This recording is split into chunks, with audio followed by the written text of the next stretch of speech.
Magandang araw po sa inyong lahat. Ang kwentong inyong mapapakinggan ay tungkol kay Father Elias na isang pari na tinalikuran ang pagiging manunugis dahil sa isang mapait na nakaraan. Umalis siya sa kanilang baryo at namuhay ng tahimik sa ibang lugar. Inakala niya na natakasan niya na ang lahat, ngunit isang hindi inaasahang tao na mula sa kanyang nakaraan ang muling nagpakita sa kanya. Nang malaman niya na muling sinasalakay ng isang aswang ang kanilang baryo, ay naging matigas ang kanyang pagtanggi na makialam sa problemang yun. Ngunit ano ang bagay na malalaman ni Father Elias para magdalawang isip siya sa desisyon niyang bumalik sa pagiging isang manunugis? At ano ang lihim na kanilang matutuklasan sa totoong dahilan ng pagbabalik ng lagim sa kanilang baryo? Ngunit bago po ang lahat, mga idol, huwag po nating kalimutang mag-like at mag-subscribe at i-hit ang notification bell sa aking YouTube channel na The Voice Addict at Apong Isaac para sa mas marami pang makapigil hininga na kwentong aswang at katatakutan mula sa mundo ng kababalaghan. Umpisahan na po natin ang kwento. Father Elias! Father Elias! May bisita po kayo. Naroon po siya sa sala dito sa kumbento. Boyet, ikaw talaga. Hindi ba ilang beses ko nang sinabi sa'yo na kapag nakikita mo ako nagdadasal, ay huwag mo akong aabalahin? Ilang beses ko bang dapat na ipaalala yan sa'yo? Alam ko naman po yun, Father eh. Opo, paulit-ulit niyo na po kung sinabihan na kapag nagdadasal kayo, ay huwag kayong kakausapin o gagambalain kahit may sunog pa o kaya lindol. Pero yung taong naghahanap po sa inyo, Father, parang mas matindi pa po siya sa sunog at lindol eh. Nang sabihin ko po sa kanya na hindi po kayo maaaring kausapin, aba nagwala po, tapos nagbantang manggugulo kapag hindi po kagad kita naiharap sa kanya. Teka, sandali nga lang. Ano ba sinasabi mo? Sino ba naghahanap sa akin at natataranta ka ng ganyan? Ang totoo po niyan eh. Ngayon ko lang po siya nakita, Father. Basta isa pong matandang lalaki. Crispin daw po ang pangalan niya. Crispin? Si Mang Crispin? Kilala niyo po ba siya, Father? Dito ka lang muna sa kwarto ko, Boyet. Huwag kang lalabas hanggat hindi ko sinasabi sa'yo. Po, pero Father, naglalaro po kami ng mga kalaro ko sa labas ng tumbang preso eh. 14 anyos ka na pero naglalaro ka pa ng larong pambata? Pambihira ka. Saka 6:00 na, kaya tama na ang paglalaro. Dito ka lang muna. Ikaw na magtapos ng dinadasal ko. Paano po kapag natapos ko na po ang dinadasal niyo, Father? Pwede na po ba akong lumabas at makipaglaro? Hindi, Boyet. Ulitin mo ang dasal hanggang sa balikan kita dito. Sige na. Simulan mo na ang pagdadasal, Boyet. Father naman eh. Minsan hindi ko rin maintindihan ng trip niyo sa buhay eh. Boyet, sundin mo na lang ang sinasabi ko at huwag ka ng maraming tanong. Sige na. Kailangan ko nang harapin ang aking bisita. Dito ka lang, Boyet, ha? Huwag kang lalabas dahil magagalit talaga ako sa'yo. Opo, Father. Takot ko lang po sa inyo. Matapos yun, ay lumabas na si Father Elias sa kanyang silid. Iniwanan niya roon si Boyet at isinara niya ang pinto. Habang pababa siya sa sala ng kumbento, ay bigla siyang nilukob ng pagtataka at kaba.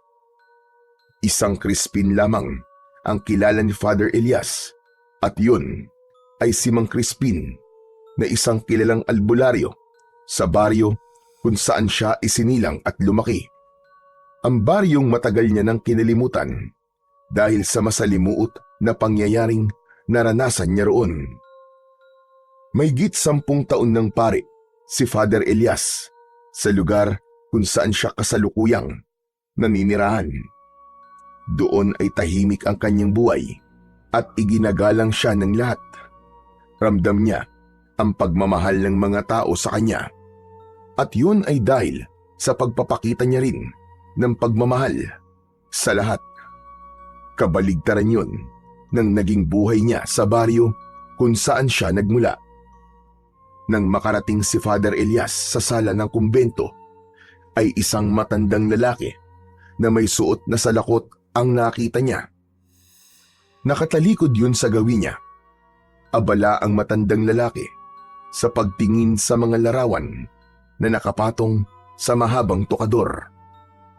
Tumithim si Father Elias upang kunin ang atensyon ng matandang lalaki. Mabilis na humarap sa kanya ang matanda na tila ba hindi makapaniwala nang makita siya. Naglakad siya palapit dito. Elias, sandali, ikaw ba talaga yan? Aba, napakalaki ng iyong pinagbago. May higit 10 taon na tayong hindi nagkikita, Mang Crispin. Talagang malaki ang magiging pagbabago sa akin. Hindi lang kasi ako makapaniwala na totoo ngang isa ka ng ganap na pari sa baryong ito. Napakalayo mo na sa dating binata na nakikipaglaban sa mga aswang. Nakikiusap po ako sa inyo, Mang Crispin. Kung gusto niyo akong makausap, ay huwag niyo nang babanggitin ang aking nakaraan. Matagal ko na pong kinalimutan ang lahat ng yun. Ayoko na pong balikan kung ano ko noon. Ay, pasensya ka na. Pasensya ka na. Sige ho, maupo muna kayo. Gusto niyo ba na maiinom? O baka nagugutom po kayo? Ay, huwag ka na mag-abala. Ayos lang ako. Sabay na naupo ang dalawa. Sa upuan na nasa sala, magkaharap sila. Naramdaman ni Father Elias ang pagkabahala kay Mang Crispin. Mang Crispin, oo nga pala. Nasabi sa akin ng isa sa aking mga sakristan na nagwala ka rito kanina dahil gusto mo raw akong makausap kagad. Gaano ba kaimportante ang ipinunta mo rito para magwala ka ng ganon, Mang Crispin? Tandaan nyo na ang kumbento ay sagrado dahil ito ay bahagi pa rin ng simbahan. Pasensya ka na. Sadyang desperado lang akong makaharap ka kagad. Kaya ako yung ginawa. Kilala mo naman ako, Elias. Wala sa aking pagkatao ang nagwawala, ngunit talagang kailangan na kitang makausap. Dahil napaka-importante ng aking sasabihin sa'yo. Sabihin niyo na po ang kailangan niyo sabihin upang tayo matapos na rito. Kailangan ko rin pong ipagpatuloy ang aking pagdadasal na putol dahil po sa pagdating niyo. Sandaling natigilan si Mang Crispin. Huminga ito ng malalim. Halata ang tensyon na nararamdaman ng matandang lalaki dahil sa bahagyang panginginig ng mga kamay nito. Diretsyong tumingin ang matanda sa mga mata ni Father Elias bago ito muling nagsalita. Elias, kailangan ng baryo natin ang tulong mo. May isang napakalakas na aswang ang ngayon ay nanggugulo sa ating baryo. Mang Crispin, simula nang umalis ako sa baryong yun, ay iniwan ko na rin doon ang pagiging manunugis ko. Isa pa pari na ako ngayon. At ang pagkitil po sa buhay ay labag sa aking sinumpa ang tungkulin. Labag pa rin ba? Kahit marami ng buhay ang kinuha ng mga aswang na yon. Elias, ikaw lamang ang kilala ko na kaya makipaglaban sa kahit na anong uri ng aswang. Gaano man ito kalakas o kabangis.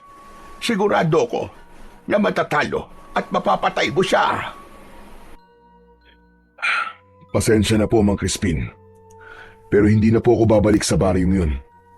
Nangako ko sa aking sarili na kahit na anong mangyari, ay hindi natatapak ang aking mga paa sa lugar kung saan ako nakaranas ng matinding pasakit.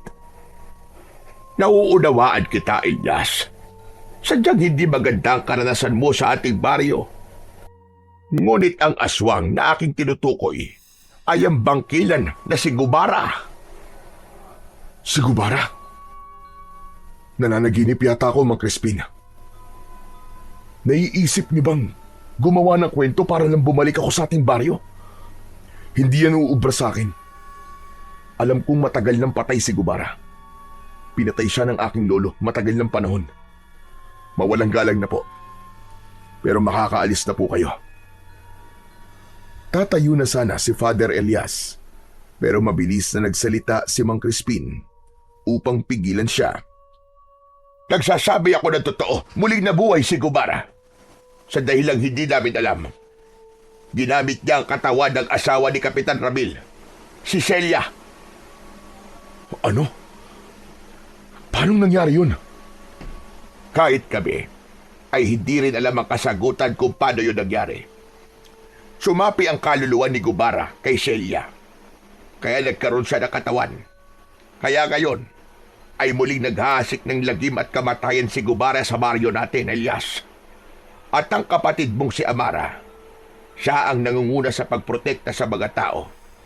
Pakiramdam ko, iniisip ni Amara na dahil nasa pamilya siya ng mahuhusay na manunugis, ay may responsibilidad siyang labanan si Gubara at siguruhing ligtas sa mga tao. Bakit naman yun gagawin ni Amara? Wala siyang kasanayan sa pakikipaglaban sa mga aswang, lalo na sa isang kagaya ni Gubara na isang bangkilan. Masyadong matapang ang kapatid mo na yon, Elias. Hindi na ako nagtataka dahil magkadugo kayo. Kaya kung ayaw mo mapahamak ang nag-iisa mong kapatid, ay babalik ka sa ating baryo para tuluyang wakasan si Gubara. Sandaling nag-isip si Father Elias. Bumalik sa alaala niya ang pinakamasakit na pangyayari na naranasan niya sa kanilang baryo. Si Father Elias ay mula sa pamilya ng mahuhusay na manunugis. Kaya bata pa lang ay sinanay na siya ng kanyang lolo at tatay sa pakikipaglaban sa mga aswang. Nang mamatay ang tatay niya dahil sa malubhang sakit, ay napunta kay Father Elias ang pagiging punong manunugis sa kanilang baryo. Matapos kasing patayin ng kanyang lolo si Gubara, ay nanghina na ito. Hanggang isang malakas na aswang ang umatake sa baryo nila. Magkatulong na nilabanan ni na Father Elias at ng lolo niya ang naturang aswang. Kahit nakita ng mga tao na nahihirapan at sugatan na sila, ay wala man lang tumulong sa kanila ni isa. Kahit anong pakiusap ang ginawa ni Father Elias noon, ay tila bingi ang mga tao.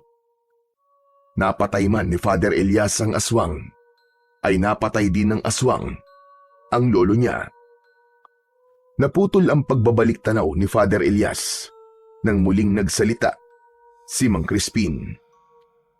Alam kong malaki ang tampo mo sa ating baryo. Pero Elias, kailangan talaga namin ang tulog mo. Masyadong malakas si Gubara. Hindi namin siya kaya. Kahit pa lahat ng tao sa ating baryo ay magtulong-tulong. Kahit wag mo na itong gawin para sa ating baryo, gawin mo na lang ito para sa kapatid mo si Amara. Alam kong wala siyang kasanayan sa pakikipaglaban sa mga aswang. Baka dumating ang panahon na maging siya ay mapahamak. Talagang ginamit niyo pang pangalan ng kapatid ko para lang pagbigyan ko ang inyong gusto. Pero pasensya na talaga, Mang Crispin. Matagal ko nang tinalikuran ng pagiging manunugis. Nakatuon na ako ngayon sa paglilingkod sa Panginoon. Kaya sige na, Mang Crispin. Makakaalis na ho kayo. Maraming salamat po sa inyong pagbisita. Masaya po ako na makalipas ang napakahabang panahon ay nakakita ako ng isang pamilyar na muka. Hindi na ba talaga magbabago ang isip mo, Elias? Ano kailangan kong gawin para pumayag ka na labanan si Gubara? Gusto mo ba na lumuhod pa ako sa iyong harapan? Hindi mo na kailangan gawin yan, Mang Crispin. Walang bagay ang kayang baguhin ang aking desisyon. Ang gawin nyo ay pagtibayin nyo ang inyong pagbabantay. Himukin nyo ang mga tao sa baryo nyo, lalo na ang mga kalalakihan na makipaglaban. Pasensya na po talaga. Pero may mga bagay pa akong dapat na gawin. Tila naramdaman ni Mang Crispin ang pagiging buo ng desisyon ni Father Elias. Kaya tumayo na ito. Nagpasalamat ito kay Father Elias bago ito tuluyang umalis. Nanatiling nakatayo si Father Elias sa gitna ng sala. Mabilis ang tibok ng puso niya. Hindi pa rin siya makapaniwala kung paanong nabuhay si Gubara sa katawan ng ibang tao. Aminado siya na may parte pa rin ng puso niya na nagsasabing kailangan niyang bumalik sa kanilang baryo. Pero sa tuwing naaalala niya ang nangyari noon, ay bumabalik din ang hinanakit niya sa mga tao sa lugar na yon. Alam ni Father Elias na mali ang magkaroon ng hinanakit. Ngunit kahit isa na siyang pari, ay tao pa rin siya. May damdamin pa rin siya, gaya ng pangkaraniwang tao. At naniniwala siya na kung tinulungan lang sana sila ng mga tao noon, ay sigurado siya na buhay pa rin sana hanggang ngayon ang kanyang mahal na lolo. Pagsapit ng 7:00 ng gabi, ay magkasama ng nagsasalo sa hapunan sina Father Elias at ang batang si Boyet. Pritong tilapia at tinola ang kanilang ulam. Si Boyet ay isang binatilyo na dating palaboy. Wala itong pamilya at walang permanenteng tahanan. Madalas itong pagkatuwaan ng mga tao, kaya naawa rito si Father Elias hanggang sa nagdesisyon siyang ampunin ito at gawing sakristan. Pinag-aaral niya rin ito upang magkaroon ng direksyon ang buhay nito. Father, totoo ba yung narinig kong pinag-usapan nyo kanina ni Mang Crispin? Dati kang manunugis ng mga aswang? Sabi ko na nga hindi mo sinunod ang aking sinabi sa'yo. Lumabas ka pa rin ng kwarto at ang matindi pa, nakinig ka pa sa usapan ng ibang tao. Pasensya ka na, Father, ha? Hindi ko na kasi napigilan na alamin kung sino ba yung bisita mo kanina eh. Halatang halata kasi na ayaw mo malaman kung sino siya eh. Mas lalo tuloy lumaki ang kagustuhan kong makilala siya. Hindi ka na talaga marunong makinig sa akin, ha? Hindi ka na kagaya nung dati. Nakikinig pa rin naman ako sa inyo, Father eh. Kanina lang talaga hindi. Pero totoo po ba yung mga narinig ko kanina, Father? Dati kayo manunugis at pinapabalik kayo nung Mang Crispin sa inyong baryo para makipaglaban dun sa nabuhay na namang aswang na si... Ano nga bang pangalan nun? Gubara. Ayun, si Gubara. Ano, Father? Sagutin niyo naman po ang tanong ko. Totoo po ba ang lahat ng yon? Narinig mo na ang usapan namin kanina, di ba? Bakit kailangan mo pa ng kumpirmasyon? Manahimik ka na lang dyan at ituloy mo na ang pagkain mo. Wow! Kung ganun, totoo nga na isa kayong manunugis. Sobrang astig niyo po pala. Ini-imagine ko pa lang na may hawak kayong itak habang nakikipaglaban doon sa mga aswang, kinikilabutan na talaga ako. O tingnan mo, Father, tumataas sa mga balahibo ko sa braso. Father, bakit hindi po kayo bumalik ulit sa baryo nyo para labanan po yung aswang na yon? Sasama po ako sa inyo.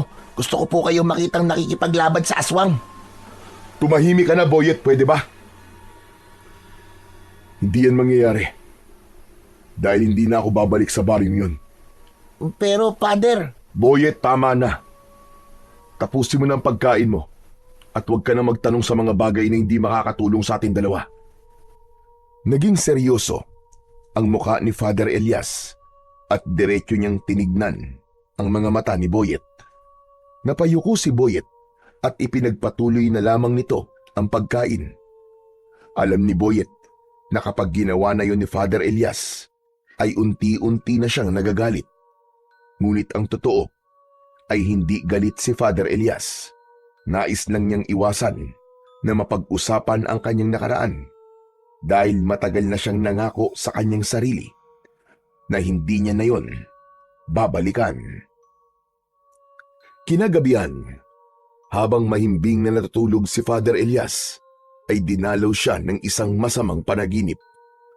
Sa kanyang panaginip ay nakita niya ang dalaga niyang kapatid na si Amara sa gitna ng isang madilim na kagubatan. Hawak nito ang isang itak habang buong tapang na lumalaban sa mga aswang. Habang tumatagal ay parami ng parami ang mga aswang hanggang sa bumagsak si Amara matapos itong sunggaban ng isang aswang sa likod. Sunod-sunod na ang mga aswang na umatake kay Amara. Umalingaw-ngaw sa buong kagubatan ang kalunos-lunos na sigaw ni Amara habang umihingi ng tulong kay Father Elias. Amara! Amara!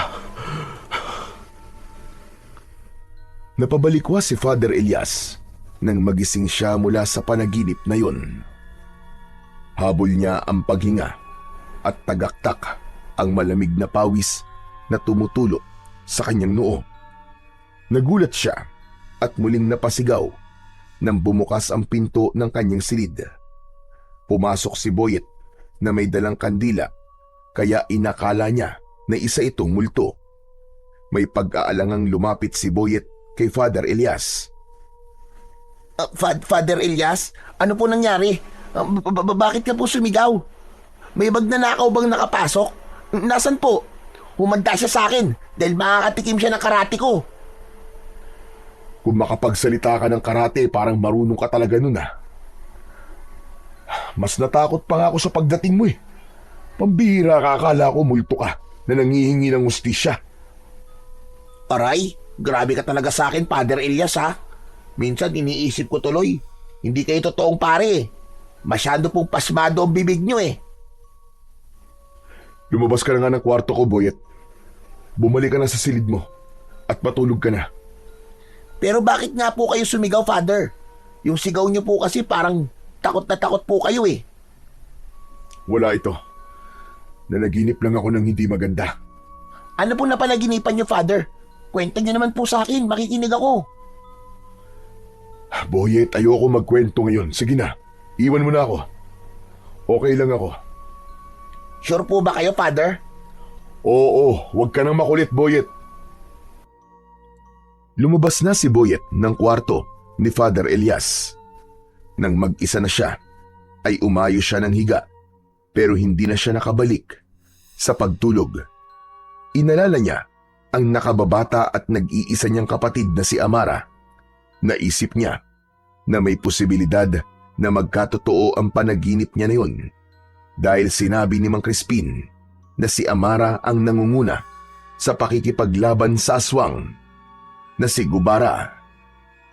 Kinabukasan ng umaga, nakatayo si Father Elias sa harapan ng mga tao sa loob ng simbahan. Nagtungo siya sa gitna at sinimulan niya ang kanyang homily. Mga kapatid, pakinggan natin ang sinasabi sa sulat ni San Pablo sa mga taga-Efeso. Kabanata 4, talata 31 hanggang 32. Alisin niyo ang lahat ng galit, puot at panlilibak at lahat ng masasamang hangarin. Sa halip, maging mabait kayo sa isa't isa. Mahabagin, mapagpatawad, gaya ng pagpapatawad sa inyo ng Diyos sa pamamagitan ni Kristo. Mga kapatid, ang galit ay parang binhi. Kapag ito ay itinanim at hinayaan nating lumago, magbubunga ito ng hinanakit at pagkawasak. Ngunit kung ang itinanim natin ay pangunawa, pagmamahal at pagpapatawad, magbubunga ito ng kapayapaan at pagkakaisa. Mga kapatid, huwag nating hayaang mabulok ang ating mga puso sa puot dahil walang kabutihang naidudulot ito. Ang Diyos ay hindi nagtatanim ng galit, kundi ng pag-ibig. At yun ang dapat nating tularan. Matapos sabihin ni Father Elias ang kanyang homily, ay bahagya siyang natahimik. Bumigat ang kanyang dibdib at tila sumaksak ang sarili niyang mga salita sa kanyang isipan. Naalala niya ang gabing nakipaglaban sila ng kanyang lolo laban sa mga aswang at kahit nakita ng mga tao na kailangan nila ng tulong, ay walang tumulong sa kanila. Hindi sinasadyang nahagip ng mata niya si Mang Crispin na nasa huliang hanay ng upuan. Matiim yung nakatingin sa kanya na para bang alam nito na tinamaan siya sa kanyang mga sinabi. Matapos ang misa ni Father Elias, ay isa-isa nang umalis ang mga tao. Nasanay na siya na hindi siya umaalis sa unahan. Hanggang sa wala ng tao ang nasa loob ng simbahan. Halos lahat ng mga tao ay umalis na maliban kay Mang Crispin na nakaupo pa rin. Tumalikod na si Father Elias para magtungo sa kumbento pero hinabol siya ni Mang Crispin at naabutan siya nito sa sala ng kumbento. Humarang si Mang Crispin sa harapan ni Father Elias. Mang Crispin, ano bang ginagawa niyo rito? Akala ko ba umalis na kayo? Bakit hindi pa kayo bumabalik sa baryo niyo? Baryo natin, Elias. Baryo natin. Kahit matagal ka nang wala roon, ay hindi mo maaalis ang katotohanan na doon kay pinanganak. At parte ka pa rin ng lugar na yon. Ayoko na pong makipagtalo sa inyo, Mang Crispin. Kung yan po ang gusto niyong isipin ay bahala po kayo. May mga kailangan pa po akong gawin. Pasensya na po kung hindi ko kayo mahaharap ngayon. Yung homily mo kanina, yung tungkol sa pagtatanim ng galit, naramdaman kong tinamaan ka doon. Sa bibig mo na mismo ng galing, Elias. Mali ang magtanim ng galit. Sana ay maunawaan mo na kaya hindi kayo natulungan ng mga tao ng lolo mo noong mga panahong yon.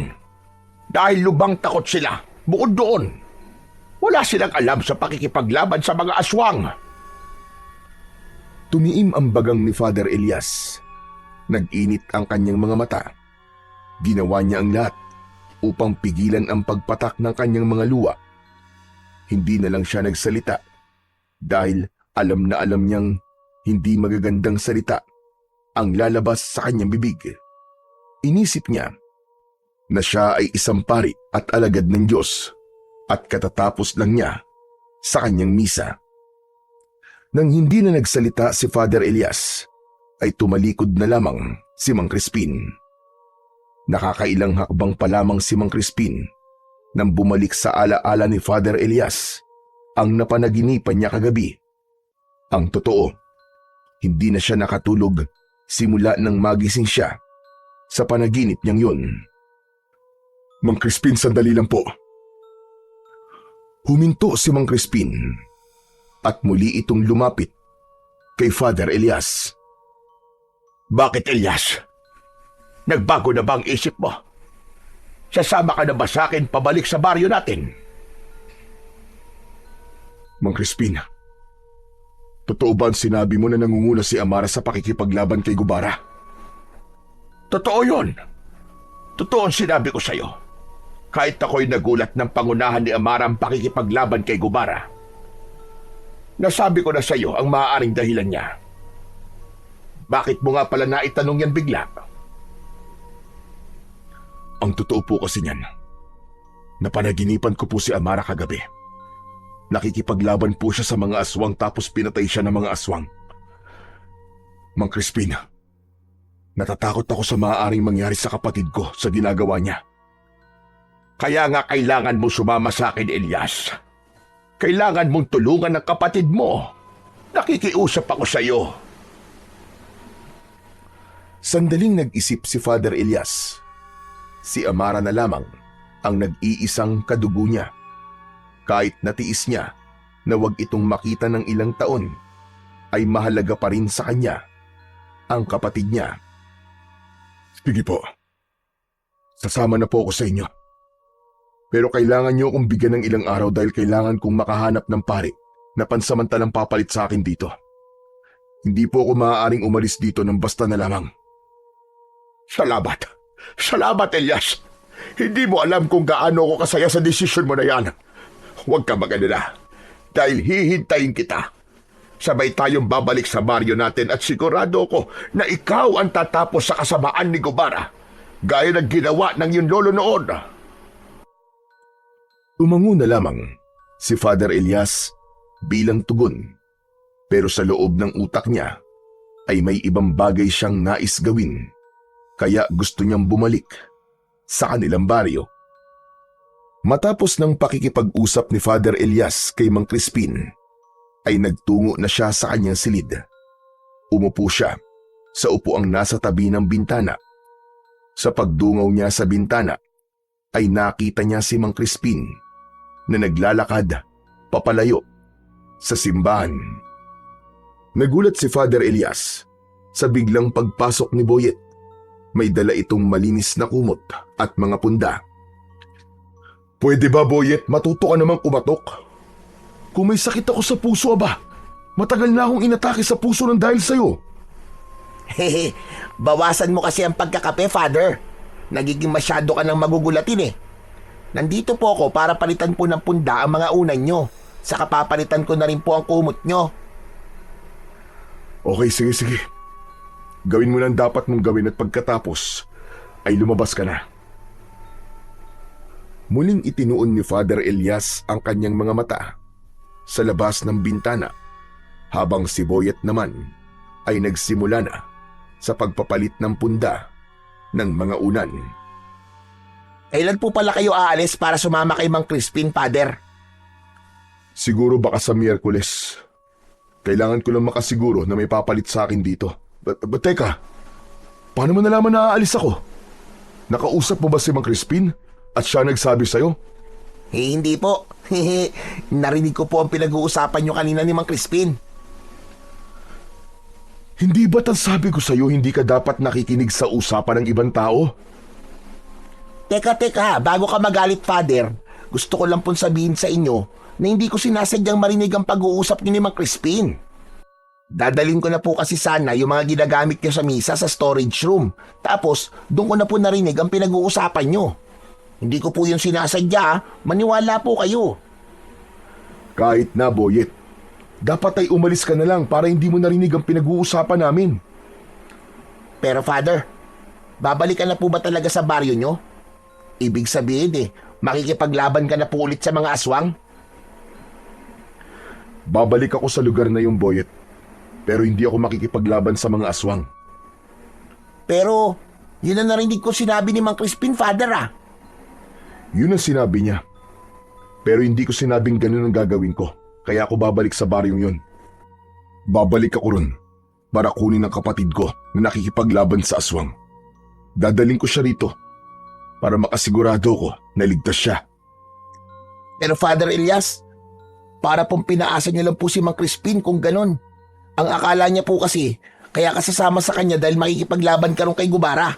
Hindi po ba kayo mismo nagsabi sa akin na masama po magsinungaling? Alam ko, Boyet. Alam kong mali ang magsinungaling. Pero alam ko rin na mapapatawad ako ng Diyos sa ginawa ko dahil maganda ang aking intensyon. Okay po, sabi niyo Pero, pwede po ba akong sumama sa inyo, Father? Para po makapagbakasyon ako kahit sandali lang. Palagi na lang po kasi ako nandito sa simbahan Wala naman po akong ibang lugar na napupuntahan. Hindi bakasyon ang ipupunta ko ron, Boyet. Dito ka lang. Wala ka rin namang maitutulong sa akin doon.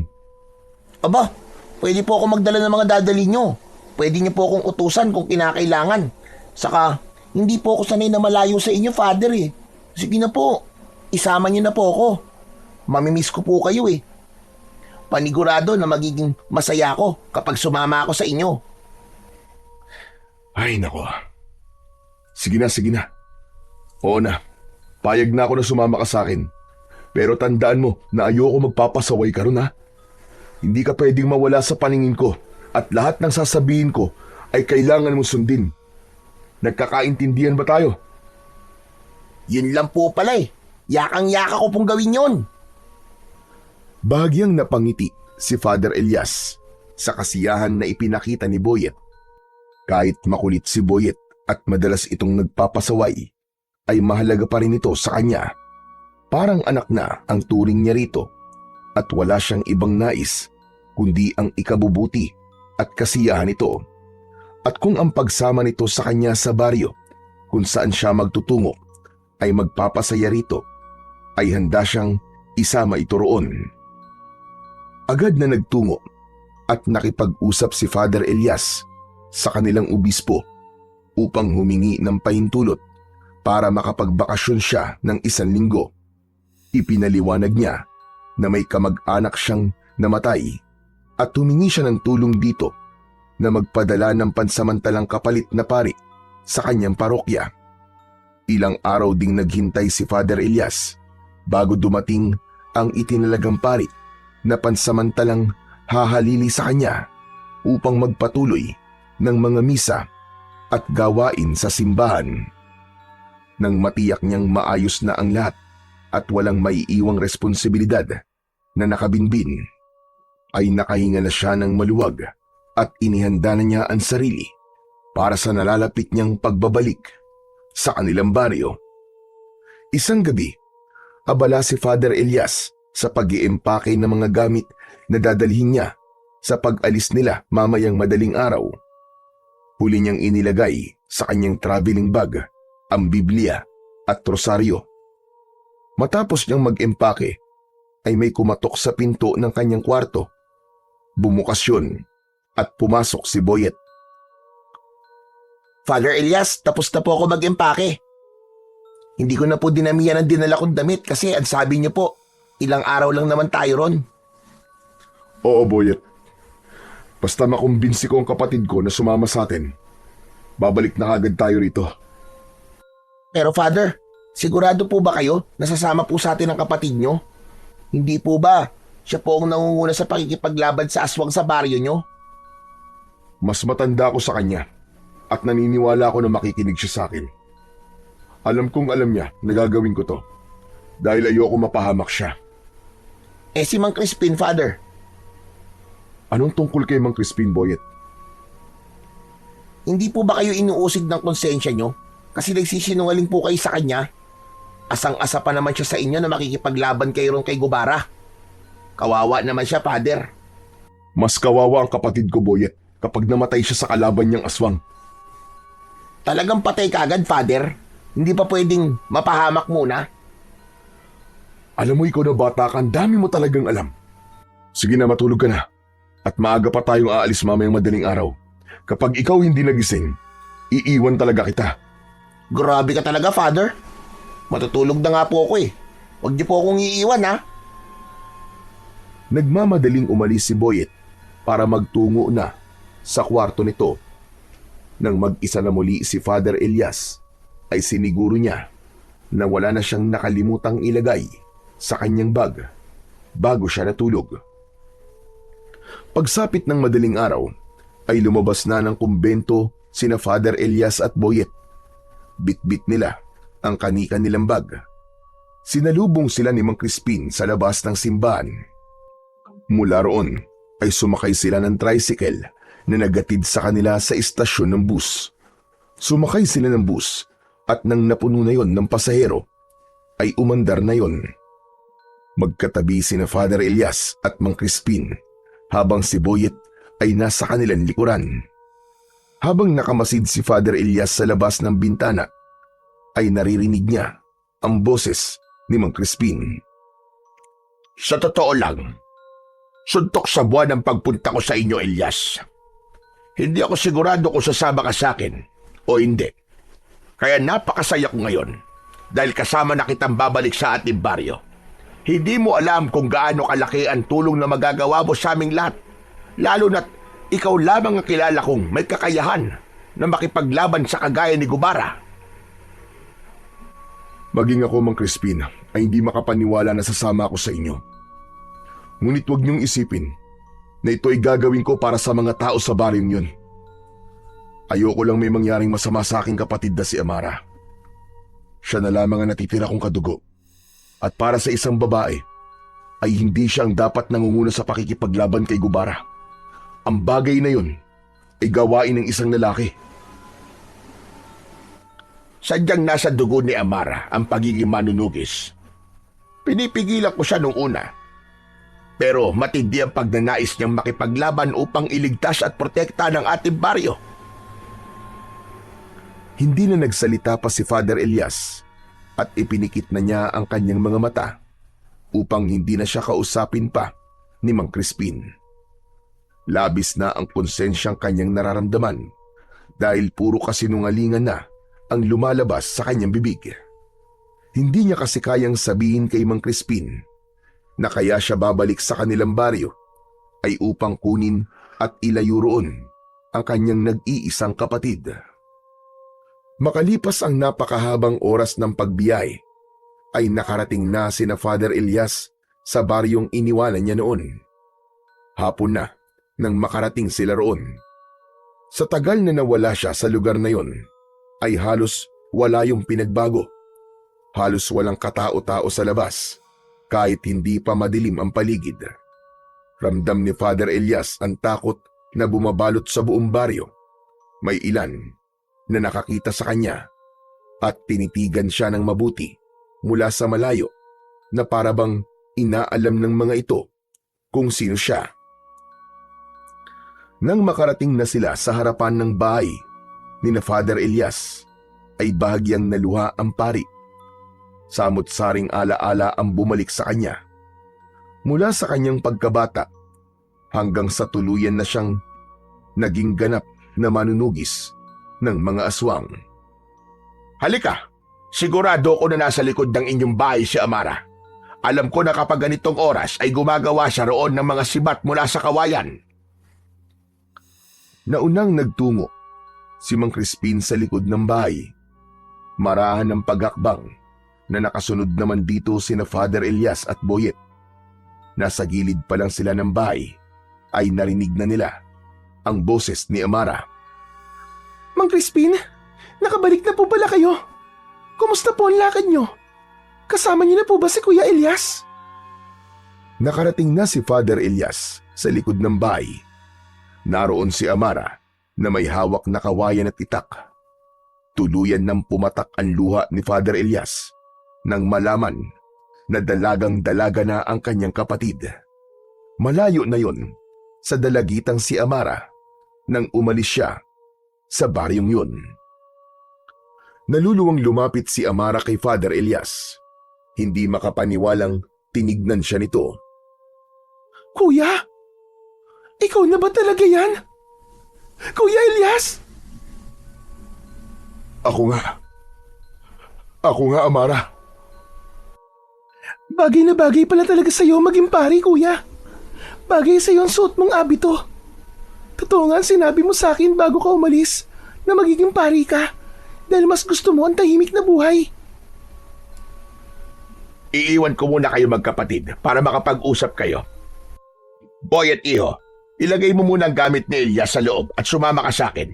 Bigyan natin ng oras sina Elias at Amara. Sige po, Mang Crispin. Nang makaalis na sina Mang Crispin at Boyet, ay mahigpit na yumakap si Amara kay Father Elias. Gumanti naman si Father Elias ng yakap sa kanyang kapatid. Matapos nilang magyakap, ay kapwa sila. Luhaan.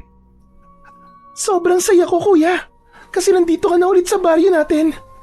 Pero sana, kuya, ay proud ka sa akin. Kasi nakaya ko mag-isang mabuhay. Patawarin mo ko kung iniwanan kita noon. Patawad kung umalis pa rin ako kahit alam ko na mabubuhay ka rito na mag-isa. Ayos lang, kuya. Dahil kasi ron ay mas naging matapang ako. Natuto ko mabuhay nang hindi palaging nakadepende sa ibang tao. Kaya nga sobra kitang ipinagmamalaki, Amara. Napakalayo mo na sa matatakuting dalagitan na kahit sa kidlat at kulog ay nagtatago. Naalala mo pa talaga yun, kuya. Pero maiba ko. Siguro naman, kuya, ay nasabi na sa iyo ni Mang Crispin ang nangyayari rito sa ating baryo.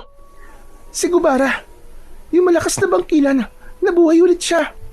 Hindi namin alam kung paano bumangon ang kanyang espiritu at sumanib yun sa asawa ni Kapitan. Kaya ngayon, may katawan na ulit siya at nag-aasik siya ng lagim dito sa ating baryo. Nakapagtataka nga ang bagay na yan. Hindi ko alam na kaya palang sumanib ng kaluluwa ng isang aswang upang magkaroon ito ng panibagong katawan. Kahit nga si Mang Crispin ay hindi rin alam kasagutan sa misteryong yan. Pero kuya, kaya ka ba bumalik dito ay dahil tutulungan mo kaming labanan si Gubara? Sa totoo lang, nahihirapan na kaming labanan si Gubara, kuya. Lalo na at wala namang kasanayan sa pakikipaglaban sa mga aswang ang mga tao rito. Ang pamilya lang natin ang may kaalaman pagdating sa ganung bagay. Amara, may itatanong pala ako sa'yo. Totoo ba ang sinabi ni Mang Crispin na ikaw ang nangunguna sa pakikipaglaban kay Gubara? Oo kuya, totoo yun. Nung unang beses kasing sumalaki si Gubara, ay walang kahit isang nakipaglaban sa kanya. Lahat kami nagtago. Doon ko naisip na kailangan kong tumindig at pangunahan ng pakikipaglaban dahil ang pamilya natin ay mula sa lahing mga manunugis. Kailangan na may isang magsimula upang sumunod ng marami. Ngunit nakakalimutan mo bang ikaw ay isang babae? Ang pakikipaglaban sa mga aswang ay gawain lamang ng isang lalaki. Hindi ko iniisip kung ano ang aking kasarian, kuya. Ang tanging nasa isip ko ay ang maprotektahan ng baryo natin laban sa hayop na gubarang yon. Nakalimutan mo na rin yata na namatay si Lolo dahil hindi kami tinulungan ng mga tao sa pakikipaglaban namin sa isang aswang. Ano't nais mo pa rin protektahan ng mga tao sa lugar na to? Dahil mahal sila ni Lolo. Mahal ni Lolo ang mga tao sa baryo natin, kuya. Alam ko na namatay si Lolo na masaya dahil sa kahuli-hulihan niyang hininga ay nagawa niya ang gusto niya at nakakapagpasaya sa kanya. At yun ay ang protektahan ng baryong ito. Biglang natahimik si Father Elias sa sinabing yun ng kanyang nakababatang kapatid na si Amara. Pakiramdam niya tuloy kahit isa siyang pari ay napakasama niya dahil mas mapagtanim siya ng sama ng loob kumpara sa kanyang nakababatang kapatid. Oo nga pala, Amara. Hindi ako naparito para makipaglaban kay Gubara. Nang malaman ko mula kay Mang Crispin na ikaw ang nangunguna sa pakikipaglaban sa aswang na yon, ay labis ako nag-alala sa'yo. Ano? Pero teka, kuya. Ano ang totoong dahilan mo? Bakit ka nandito ngayon? Dahil sa'yo, Amara. Hindi ko gustong ginagawa mong pakikipaglaban sa mga aswang. Nandito ako para sunduin ka. Isasama kita sa baryo kung saan ako nakatira ngayon. Mas ligtas ka ron at kapag naroon ka, ay mas magiging kampante ako. Pasensya na, kuya. Pero hindi ako aalis sa baryong to. Lalo na ngayon nandito na naman si Gubara. Kung makikita mo lang ang takot ng mga tao sa tuwing umaatake si Gubara, kuya, baka hindi ka na umalis dito. Baka hindi ka na umalis hanggat hindi mo napapatay ang Gubara na yon. Sa ganitong sitwasyon, hindi masamang isipin mo ang sarili mo. Sige na, mag-impake ka na at aalis na tayo ngayon din. Pasensya na, kuya. Hindi ako aalis dito. Hindi ko iiwan ng mga tao na nasa isang sitwasyon na hindi nila alam ang kanilang gagawin. Hindi matututo ang mga tao rito kung palagi mo silang tutulungan. Hindi mo ako naiintindihan, kuya. Nung umalis ka at iniwan mo ako mag-isa, ang mga tao rito ang tumulong sa akin. Takot na takot ako nung una. Pero sina Aling Clara, sina Ate Sonia at kung sino-sino pa, sila ang sumama sa akin sa bahay natin, lalo na sa gabi.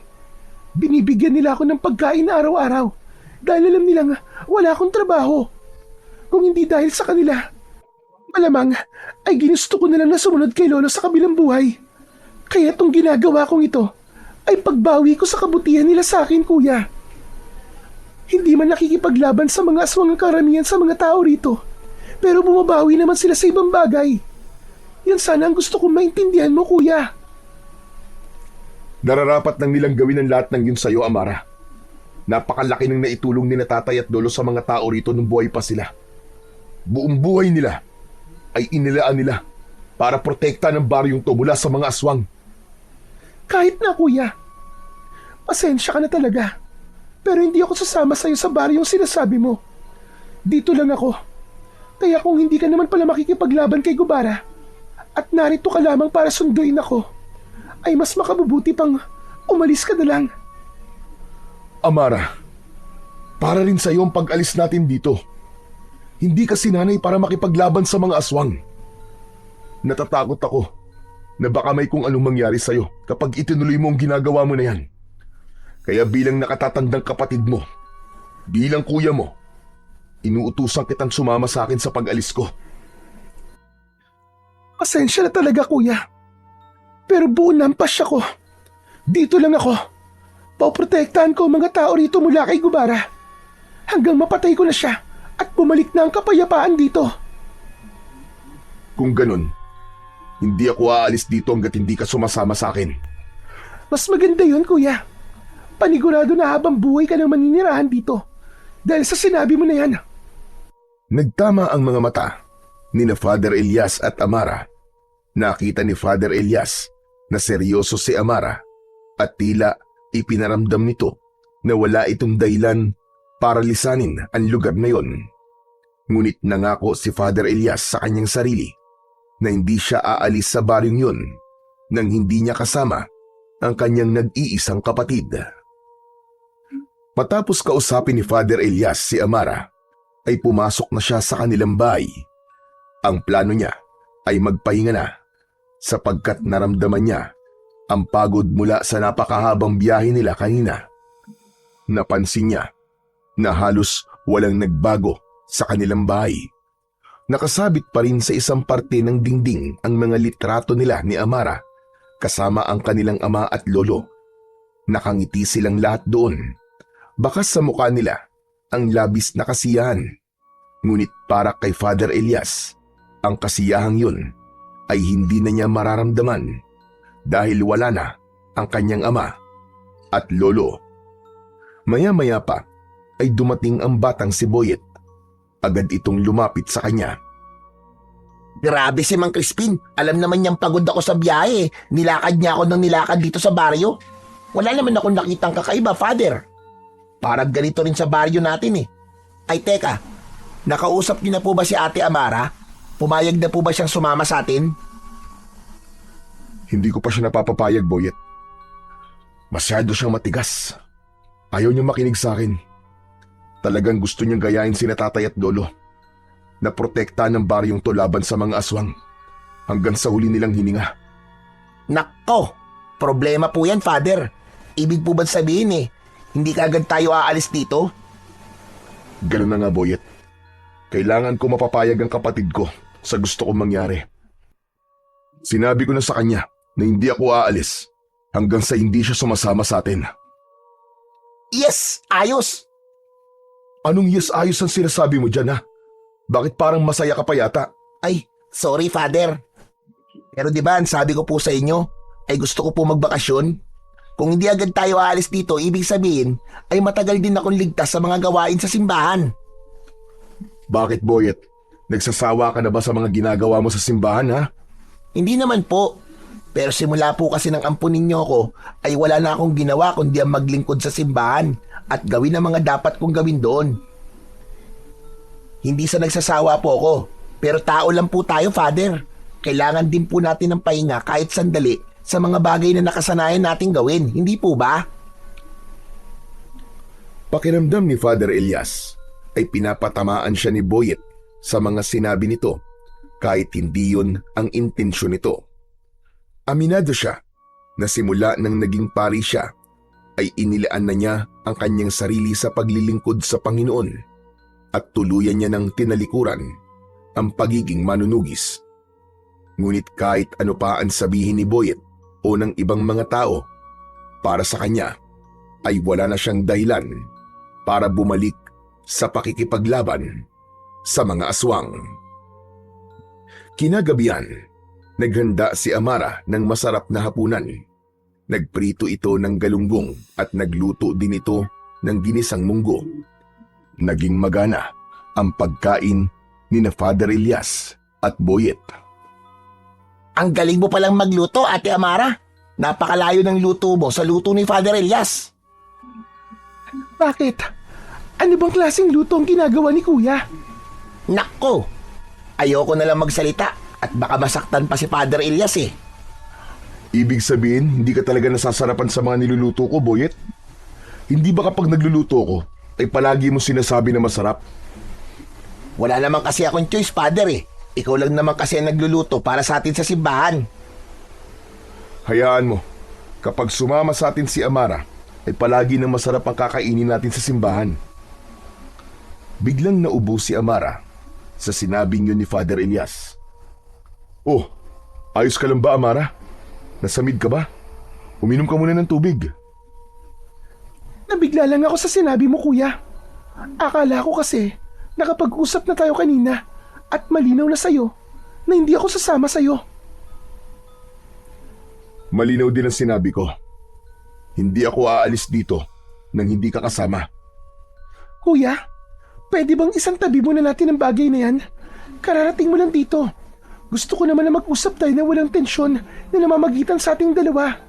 Gusto ko malaman ang mga nangyari sa'yo nang nakalipas na 10 taon. Yun lang ba? Eto, naging pari ako at masaya ako sa baryo kung saan ako naninilbihan. Ramdam ko ang pagmamahal ng mga tao sa akin. Napakabait kasi ni Father Elias, ate. Lahat ng lumalapit sa kanya tumihingi ng tulong, lalo na yung may mga sakit, tinutulungan niya talaga. Pero palagi ko sinasabi na ang tulong na yun ay hindi mula sa akin. Yun ay mula sa mga tao at mga grupo na nagbibigay ng donasyon sa simbahan. Ako lamang ang tagapagbahagi nun. Hindi ka pa rin pala talaga nagbabago, kuya. Alam mo ba, Boyet, kahit nung medyo bata-bata pa si kuya, ay mabait na talaga siya. Malaki ang pagmamahal niya sa mga tao rito sa aming baryo. Kaya nga, ginawa niya ang lahat para maging mahusay na manunugis. Gusto niya kasing sundan ang yapak nila tatay at lolo na tumutulong sa mga tao sa pamamagitan ng pakikipaglaban sa mga aswang. Talaga, ate? Kwentuhan niyo naman po ako nang naging pakikipaglaban ni Father Elias sa mga aswang. Amara, Boyet, tama na yan. Kumain na muna tayo at mamaya na kayo magkwentuhan. Ito talaga si Father, oh. Medyo KJ din kung minsan eh. Boyet, Sorry, Father. Sabi ko nga po, kumain na po muna tayo. napailing na lamang si Father Elias habang nakatingin kay Boyet. Ang totoo ay sinadya niyang pigilan si Amara na ikwento kay Boyet ang mga naging karanasan niya sa pakikipaglaban niya noon sa mga aswang. Ayaw niya nang marinig ang mga ganong kwento, lalo na't matagal niya nang kinalimutan ang parting yun ng kanyang nakaraan. Oras na ng pagtulog, pero hindi pa rin dinadalaw ng antok si Father Elias. Kaya habang mahimbing na natutulog si Boyet sa kanilang kwarto, ay lumabas siya at naupo sa upuang nasa harapan ng kanilang bahay. Napakatahimik ng paligid at tanging ang huni lamang ng mga kuliglig ang kanyang naririnig. Makalipas ang ilang sandali, ay lumabas din ng bahay ang kapatid niyang si Amara. Umupo ang dalaga sa tabi ni Father Elias. Alam mo, kuya, nang sabihin ni Mang Crispin na pupuntahan ka niya at kukumbinsin na bumalik dito, napakasaya ko.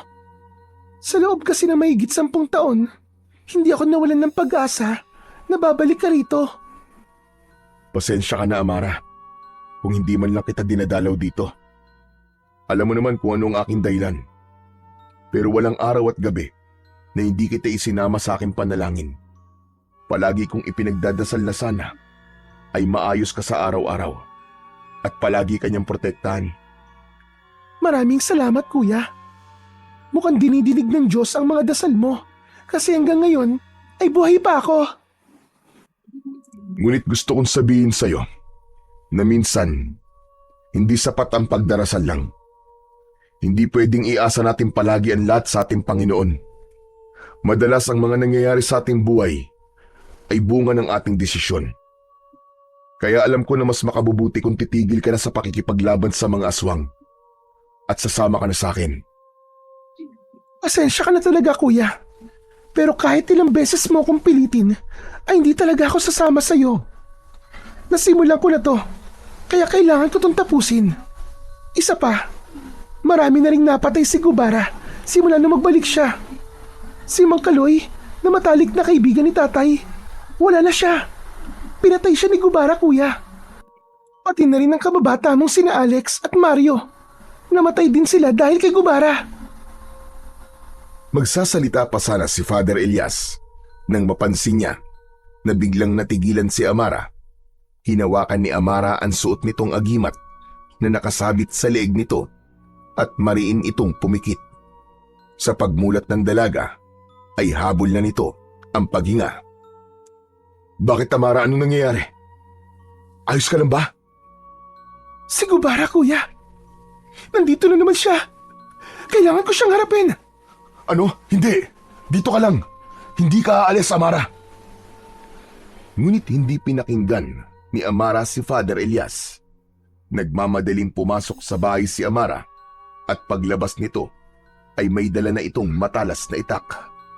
Walang lingon-likod itong tumakbo, papalayo. Amara! Amara, bumalik ka rito! Amara! Tila walang narinig si Amara at patuloy lang yun sa pagtakbo. Nagkaroon ng pagdadalawang isip si Father Elias kung susundan at tutulungan niya ang kanyang kapatid. Ngunit mas nanaig sa kanya ang desisyon niyang wag nang bumalik sa pakikipaglaban sa mga aswang. Dahil sa pagsigaw ni Father Elias ay nagising si Boyet. Pupungas-pungas itong lumabas. Bakit ang ingay niyo naman po, Father? Alam niyo naman pong may natutulog eh. Boyet, bumalik ka na sa loob. Hindi ligtas dito sa labas. Sige na. Teka, bakit, Father? Ano po nangyari? Teka, ano po yun? Bakit nagsisigawan po ang mga tao? Sumasalakay si Gubara, Boyet, at umalis si Amara para harapin ang aswang na yun. Ano? Nandito po si Gubara? Gusto ko po siya makita, Father. Gusto ko po makakita ng totoong aswang. Tumigil ka, Boyet. Hindi to laro. Hindi mo alam kung anong kayang gawin ng isang bangkila na kagaya ni Gubara. Pero yun nga po ang isa sa dahilan kung bakit po ako sumama sa inyo dito eh. Para makakita po ako ng aswang. Sige na po, Father. Payagan niyo na po ako. Pangako po, mag-iingat po ako. Hindi. Pumasok ka sa loob, Boyet. Sorry po, Father. Pero hindi ko po kayo susundin ngayon. Gusto ko po talaga makakita ng totoong aswang. Babalik po kagad ako dito kapag nakita ko na po si Gubara. Biglang tumakbo ng mabilis si Boyet at hindi na nilingon si Father Elias.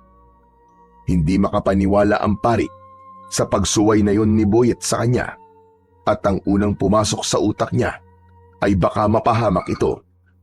Kaya kahit napipilitan ay sinundan niya si Boyet upang puwersahan itong iuwi sa kanilang bahay. Nang makarating si Father Elias sa pinangyayarihan ng kaguluhan, ay nakita niya si Amara na nakikipaglaban kay Gubara. Ang aswang na si Gubara ay may nakakatakot na anyo. Meron itong malalaking pakpak na maihahalin tulad sa isang paniki. Matutulis ang mga kuko nito na parang mga patalim. Maging ang mga ngipin nito ay matutulis din. Pulang-pula ang mga mata ni Gubara na parang 2 pares ng bolang apoy. Meron itong mahaba at kulay itim na sungay. Nang makita ni Father Elias si Boyet na nakatago sa likod ng isang puno habang nanonood sa laban na nangyayari, ay agad niya itong nilapitan. Nagulat si Boyet nang hawakan niya ito sa braso. Boyet, halika na! Umuwi na tayo! Sandali lang, Father. Nanonood pa ako sa pakikipaglaban ni Ate Amara kay Gubara eh. Tignan niyo po. Ang galing pala talaga ni ate sa pakikipaglaban sa aswang. Nakaka-elibs. Napatingin si Father Elias kay Amara habang hawak nito ang isang matalim na itak. Mistulang isang magiting na mandirigma ang kanyang kapatid. Mabilis itong gumalaw at madali nitong naiiwasan ang bawat pag-ataking ginagawa ni Gubara. Sa bawat paglusob ni Gubara mula sa impapawid, ay sinusuklian yun ni Amara ng mabilis na pag-ilag at malakas na pag-atake. Nakita ni Father Elias na ilang beses na nasugatan ni Amara si Gubara sa iba't ibang parte ng katawan nito. Grabe, Father. Sobrang astig talaga ni Ate Amara. Tignan niyo po ba ang galaw niya oh. Parang aral na aral. Parang napakatagal nagsanay. Natutunan niya yan sa amin ni Lolo. Pati na rin sa aming tatay. Mukhang habang nagsasanay kami nun, ay pinapanood niya kami. Kaya alam niya ang mga ganyang galaw. Bakit hindi niyo po siya tulungan, Father? Gusto ko rin pong makita na nakikipaglaban po kayo sa aswang. Sige na po, Father. Tulungan niyo na po siya. Manahimik ka, Boyet. Isa na akong pari ngayon at hindi na ako manunugis. Muling lumipad si Gubara at sumugod mula sa itaas. Naglalaway ito at galit na galit, subalit sinalubong ito ni Amara ng mabilis na saksak sa balikat. Napaatras si Gubara at lumipad yun papalayo hanggang sa tuluyan na yung nawala sa kanilang paningin. Doon na lumabas ang mga tao sa kani-kanilang mga bahay. Takot na lumapit ang mga yun kay Amara upang magpasalamat. Nang sandaling yun ay lumabas na rin sina Father Elias sa likod ng puno. Naglakad siya papalapit kay Amara at hinawakan niya ito sa braso. Kuya, Umuwi na tayo. sandali lang kuya. Nagpapasalamat pa ang mga tao sa akin. Tama na yan. Umuwi na tayo. Wala nang nagawa si Amara, kundi ang sumunod at sumama sa kuya niyang si Father Elias. Nang makarating sila sa kanilang bahay, ay nasa labas si Mang Crispin na parabang naghihintay sa kanila. May bitbit itong bayong na wala silang ideya kung ano ang laman. Nakita mo naman siguro kung gaano kahusay makipaglaban si Amara. Siguro naman, Elias, ay hindi mo na siya pipilitin na sumama sa'yo. Paalis sa baryo natin. Teka. Paano niyo po nalaman ang bagay na yan? Amara, sinabi mo ba sa kanya? Hindi. Wala akong sinasabi kay Mang Crispin. Si Boyet ang nagsabi sa akin, Elias. Bago tayo umalis sa simbahan, ay ipinaalam niya na kaya ka nagbalik sa ating baryo ay upang ilayo sa lugar na to ang iyong kapatid. Mang Crispin naman pahamak eh. Hindi po ba sabi ko sa inyo huwag niyong sasabihin kay Father na ako nagsabi sa inyo? Yari tuloy ako ngayon. Ikaw talaga, Boyet, ha? Kahit kailan talaga puro pagpapasaway ang ginagawa mo. Huwag ka na magalit kay Boyet, Elias. Nakita mo naman, kahit nalaman ko na wala kang balak labanan si Gubara, ay isinama pa rin kita rito. Nais ko kasing makita mo mismo ang kalagayan ng ating lugar. Gusto kong maramdaman mo ang kanilang takot. Gusto kong makita mo ang tapang ng iyong kapatid. Dahil naniniwala ko na kahit matagal mo nang tinalikuran ang pagiging manunugis ng mga aswang, ay hindi ito basta-bastang mawawala sa iyong pagkatao. Gaya nga na sinabi ng iyong lolo noon, ang taong ipinanganak na manunugis ay mamamatay na isa pa ring manunugis. Iba ako, Mang Crispin. Iba ako. Hindi ganyan ang nakita ko kanina habang pinapanood kita habang nakikipaglaban si Amara kay Gubara. Nakita ko na gusto mo siyang tulungan at labis ang iyong pagkabanga. Huwag mong pigilan kung ano ang sinasabi ng puso mo, Elias. Maiintindihan ng Diyos kung pipiliin mong labanan at patayin ang demonyong si Gubara.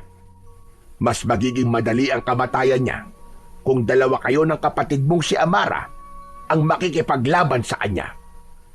Gamitin mo ng muli ang iyong krusipiho. Mula sa bayong na hawak ni Mang Crispin, ay inilabas nito ang isang malaking krusipiho. Halos 5 dangkal niya ang haba nun. Gawa yun sa magandang uri ng metal. Napasinghap si Father Elias nang makita niya ang krusipiho. Yun ay ang kanyang kakaibang sandata laban sa mga aswang.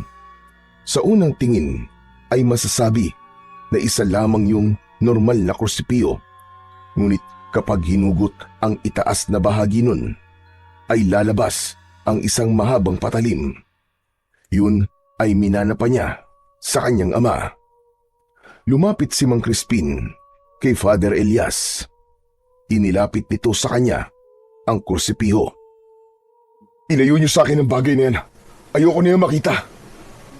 Saka paano yan napunta sa inyo? Tinapon ko na noon yan sa ilog Kinuha ko ito mula sa ilog na yung pinagtapunan. Alam ko na darating ang panahon na muli mo ito kakailanganin. Kaya itinago ko at inalagaan. Nagkakabali ka, Mang Crispin.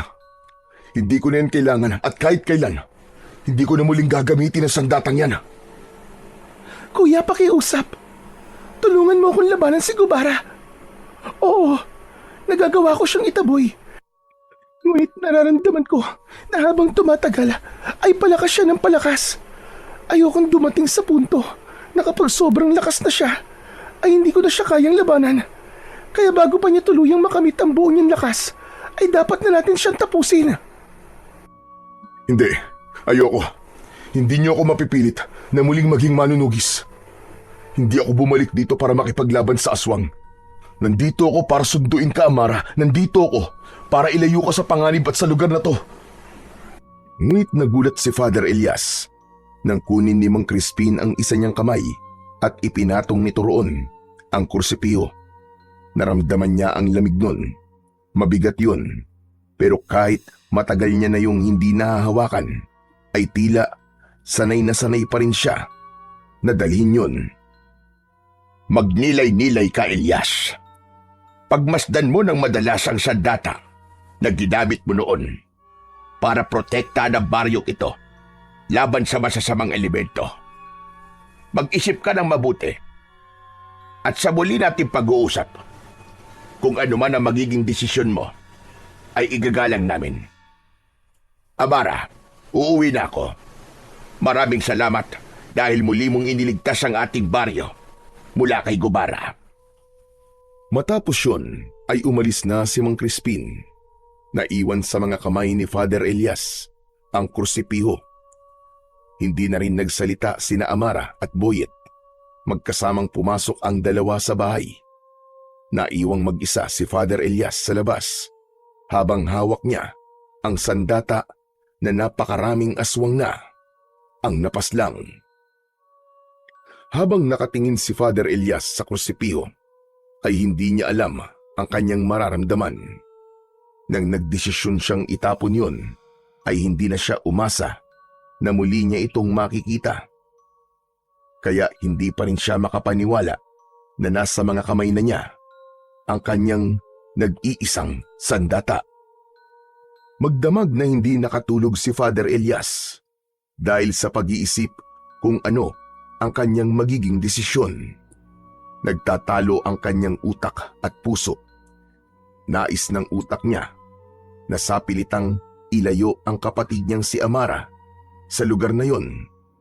Ngunit ang gusto naman ng kanyang puso ay tulungan si Amara na labanan ang aswang na si Gubara. Nagulat na lamang siya nang makarinig ng sunod-sunod na pagtilaok ng manok sa labas ng kanilang bahay. Nang buksan niya ang bintana, ay nakita niya ang unti-unting pagsilip ng araw sa silangan. Tinignan niya ang kursipihong nakasandal sa dingding.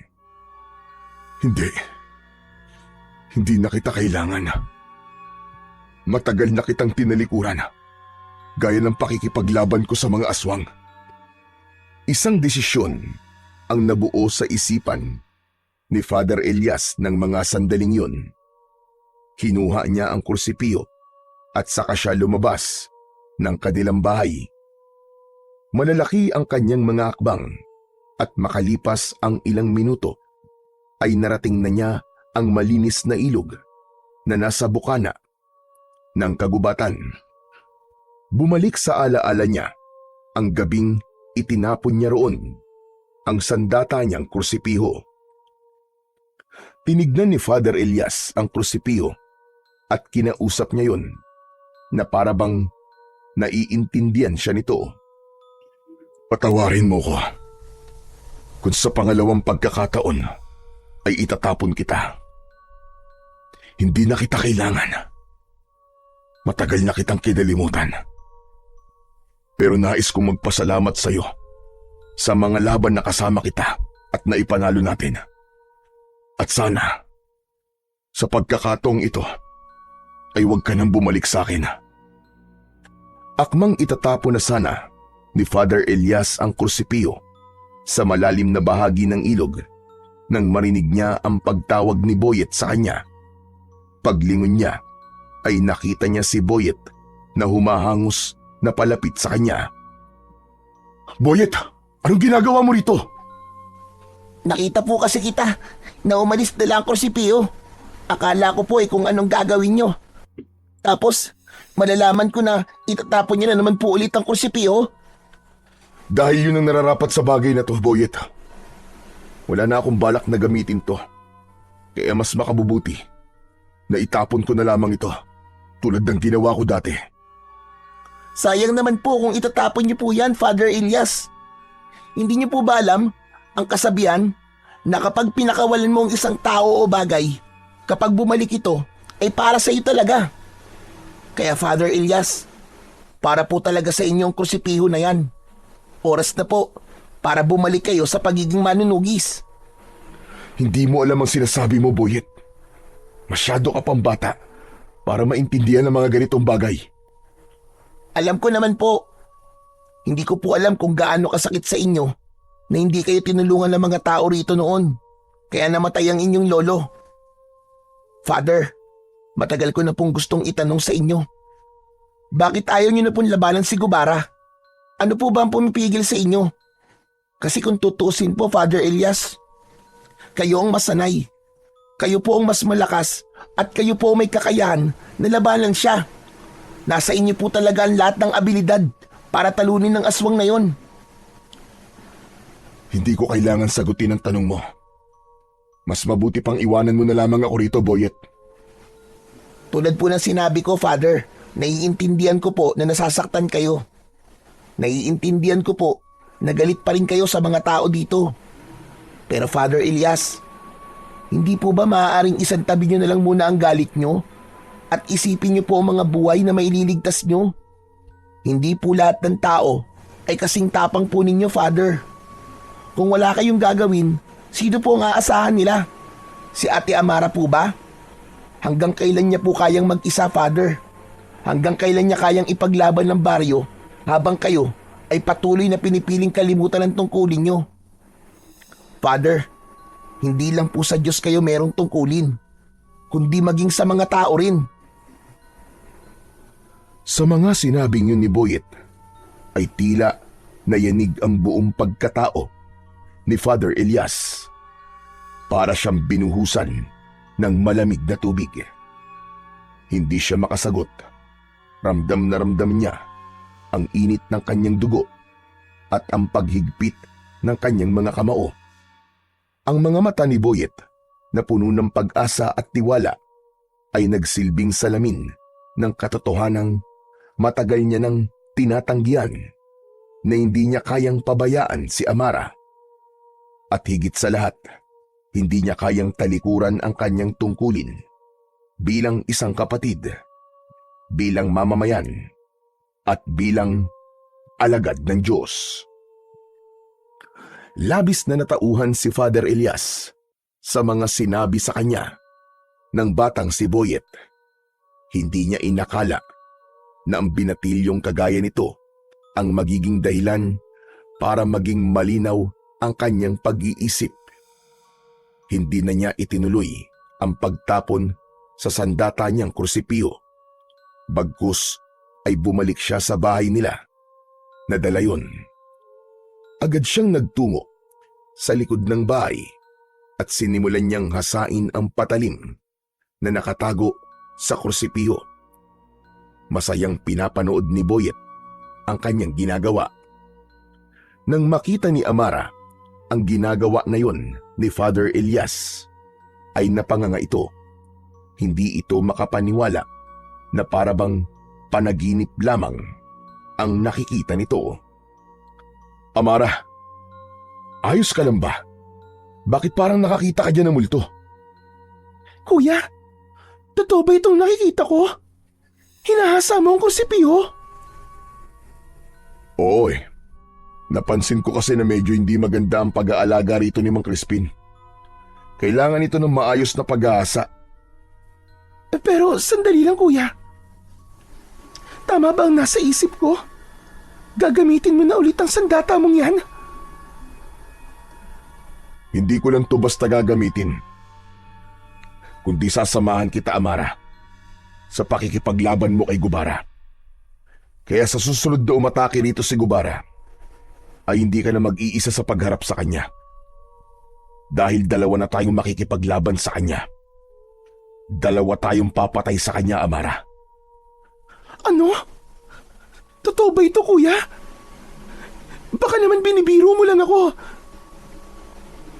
Kilala mo ako, Amara. Hindi ako ang klase ng tao na marunong magbiro. Magpasalamat ka dyan, sa makulit na batang yan, kay Boyet. Ha? Bakit sa akin, Father? Anong ginawa ko? Boyet, napakalaki na nagawa mo. Nang dahil sa mga sinabi mo sa akin kanina sa ilog, ay nagliwanag ang pag-iisip ko. Ikaw ang nagsabi sa akin ng mga dapat kong marinig. Tama ka, Boyet. Hindi na dapat ako maging alipin ng galit at ng aking nakaraan. Walang magbabago kung patuloy ako magagalit sa baryong to. Marahil may dahilan kung bakit kailangan mawala ni Lolo. Maraming salamat sa iyo, Boyet. Walang anuman, Father Elias. Ang totoo, hindi ko naman alam na magkakaroon ng ganong epekto ang mga sinabi ko sa inyo kanina. Sinabi ko lang po kung anong sa tingin ko sa mga nangyayari. Naku, maraming salamat, Boyet. Maraming salamat din, kuya. Dahil nagbago na ang iyong isip. Hindi mo alam kung gaano ako kasaya ngayon. At sigurado rin ako na kapag nalaman to ni Mang Crispin, ay matutuwa siya. Kaya simulan na natin ang ating pagsasanay. Matagal na akong hindi nakikipaglaban sa mga aswang. Kaya kailangan ko ng mabilisan na pag-iensayo. Maluwaluwang tumango si Amara sa sinabing yun ng kanyang kuya Elias. Nang sandaling yun ay buo na ang loob ni Father Elias na tulungan ang kapatid niyang labanan at patayin ang aswang na si Gubara. Sa umagang yun ay tuluyan niya nang tinapos ang galit at tampo na meron siya sa kanilang baryo at sa mga naninirahan doon. At nangako siya sa kanyang sarili na gagawin niya ang lahat upang matapos na ang paggasik ng kasamaan ni Gubara. Agad na sinimulan ni Father Elias at Amara ang kanilang mabilisang pagsasanay. Nagtulungan sila sa pagtuturo sa isa't isa ng mga tamang galaw sa pag-atake at pagdepensa. Hindi pa rin makapaniwala si Father Elias na darating ang panahon na yon dahil hindi niya nakita na magiging isang manunugis din ang kanyang kapatid na si Amara. Habang nagsasanay ay manghang-mangha silang pinapanood ng batang si Boyet. Para itong nanonood ng isang pelikulang aksyon dahil hindi nawala ang panlalaki ng mga mata nito habang nakanganga. At sa gitna ng kanilang pagsasanay ay biglang dumating si Mang Crispin. Sandaling huminto ang magkapatid sa kanilang pag-iensayo pagdating ng matandang albularyo. Sandali nga. Hindi ba ako nananaginip lang? Totoo ba talaga itong nakikita ko? Nagsasanay ka sa pakikipaglaban, Elias? Opo, alam ko na matutuwa kayo sa sasabihin ko. Mang Crispin, handa na po akong tulungan si Amara sa pagpaslang kay Gubara. Diyos ko po, salamat Panginoon ko. Dahil nagbago na ang isip mo. Napakasaya ko talaga. Sigurado ako na kung nasaan man ang iyong tatay at lolo, ay napakasaya rin nila sa desisyon mo na yan. Kaya nga po. Pero mas masaya po sana kung nandito sila. Sigurado ko na walang magiging laban si Gubara kung apat kaming haharap sa kanya. Wala man sila rito, hindi man natin sila kasama ng pisikal, ay sigurado ko na palaging nasa tabi natin sila tatay at lolo. Nararamdaman kong ginagabayan nila tayo. Nakakagaan sa pakiramdam na pagmasdan ang inyong pagsasanay na magkapatid. Pero nandito ko, Elias. Dahil may importante akong kailangan sabihin sa inyo. Ano ho yun, Mang Crispin? Alam ko na kung paano bumalik ang kaluluwa ni Gubara. Yun ay dahil sa isang ritual na ginawa ng konsido. Nagtungo kasi ako sa libingan ni Gubara at may nakita ko roong mga kagamitan sa ritual. Alam ko na mga gamit na yon ay para sa pagtawag sa isang kaluluwa. At yun ang dahilan kung bakit mula sa impyerno na pinanggalingan nito ay nakawala ang espiritu ni Gubara. Ngunit, bakit po siya sumapi sa katawan ni Aling Celia? Ano ang dahilan? Yan ang hindi ko pa alam. Pero huwag kayo mag-alala. Dahil may ritual ako para maibalik ng tuluyan ang kaluluwa ni Gubara sa kung saan siya nararapat. Kapag nagawa ko ang ritual na yon, ay hindi na siya kailanman makakaalis sa lugar kung saan siya nararapat. Kung ganun, ay gawin niyo na po, Mang Crispin, sa lalong madaling panahon. Kung meron kaming maitutulong sa inyo, sabihin niyo lang po kagad sa amin. Malaki ang may tutulong niyo sa akin ni Amara, Elias. Kailangan kasi na mamatay ang katawang ginagamit ni Gubara. At kapag nangyari yon, ay saka ko lamang magagawa ang ritual na sinasabi ko. Huwag ka mag-alala, Mang Crispin. Magtutulungan kami ni Amara. Gagawin namin ang lahat upang talunin at patayin si Gubara. Pero si Kapitan Ramil, hindi ba niya kami tutulungan? Siguro ay mas makabubuti kung kakausapin ko siya. Naniniwala ko na kung mas marami kami makikipaglaban, ay mas malaki ang tsansang manalo kami. Hindi ko alam kung kaya ba niya kayong tulungan pagdating sa bagay na yan. Alam ko na labis ang kalungkutan ni Kapitan Ramil sa sandaling ito. Dahil nga, ginamit ni Gubara ang katawan ng kanyang asawa. Lalo na't bago pasukin ni Gubara ang katawan ni Celia, ay meron itong malubhang sakit. Ngunit naniniwala ako na magtatagumpay kayo kahit dalawa lamang kayo ni Amara.